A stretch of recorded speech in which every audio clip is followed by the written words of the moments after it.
Hello chess lovers! If you remember previously, I have already shared with you the famous Morozevich-Anand game where by going for King's Gambit, Morozevich managed to beat the Indian chess legend. In case you missed that game, the link will be in the comment section. But the interesting thing is that motivated by that success, months later Morozevich also acquired King's Gambit against legendary Garry Kasparov. In this video I want to share with you that same game which Morozevich played against Kasparov, and that game was played in 1995 in Paris.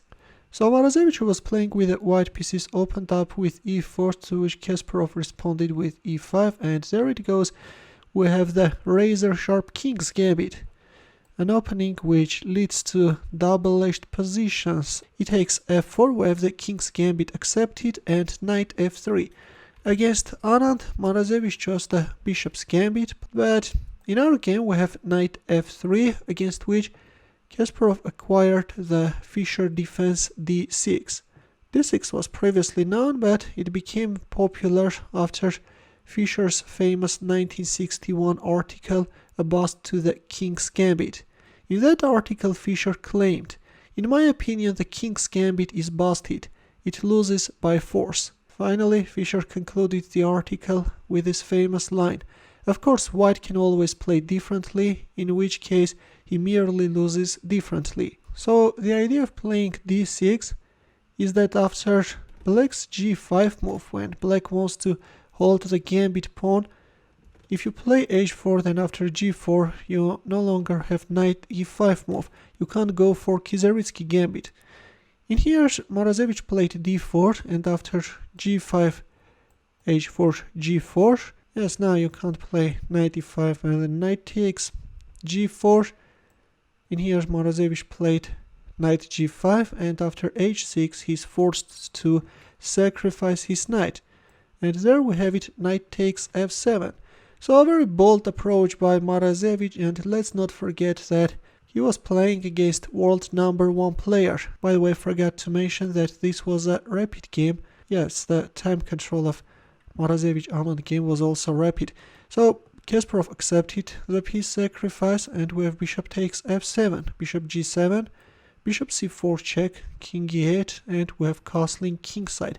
This is a move which engines don't like, and instead Stockfish suggests queen d3. In some cases, white can bring into life e5 idea followed by queen g6 check, and also white is preparing castling queenside. And now if queen f6 hitting on d4, then bishop e3, if king d8, then knight c3, and then castling queenside. Of course, this is better than the line which we see in the game. In our game, after king e8, we have castling kingside, and white is leaving the pawn on h4 undefended. Of course, Kasparov could win it straight away, but he did it only after developing the queenside knight. He first attacked the pawn on d4, and only after bishop e3 captured on h4.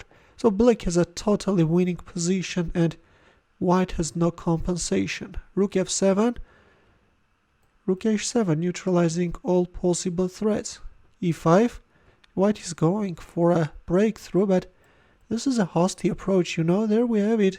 Knight a5, black wants to get rid of the defender and win the rook. Bishop d3, Morozevich counterattacked black rook, and we have king takes f7, queen f1 check, king e7, bishop takes h7, bishop e6. Now all black needs is to consolidate his position and realize the advantage. Knight d2. In some lines, white wants to meet g3 with knight f3. But here comes rook f8. Black is also getting the total control over the f-file.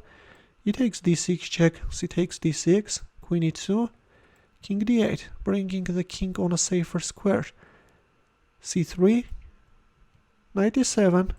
Black is developing his last piece, rook e1, and a powerful move by Kasparov, bishop c4. He's making a deflective piece sacrifice.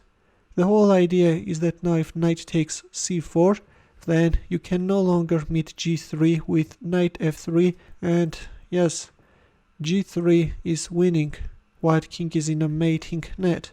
In our game, after bishop c4, Morozevich played bishop f2, counter-attacking black rook, but there comes an exchange sacrifice. Rook takes f2, and after queen takes f2, well, if queen takes e7, this actually could prolong white's resistance, but even in this case, white has no chance of saving the game. What do we have? So black is simply piece up, right, with a totally winning position.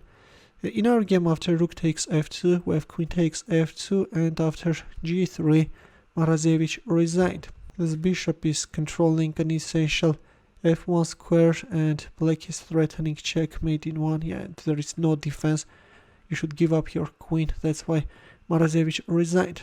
Well, Kasparov's defense was super solid, and it looks like that Fischer defense can be a huge issue for white. Will be also interesting to know your comments about this game, especially about Fischer defense. Meanwhile, let's also solve a chess puzzle. Please take a look at this position and try to find a mating line for white. There is a checkmate in 3, and I will wait for your answer in the comment section. Thanks for watching. Here are more suggestions for you. Feel free to check them out as well. I will see you in my next video. Take care.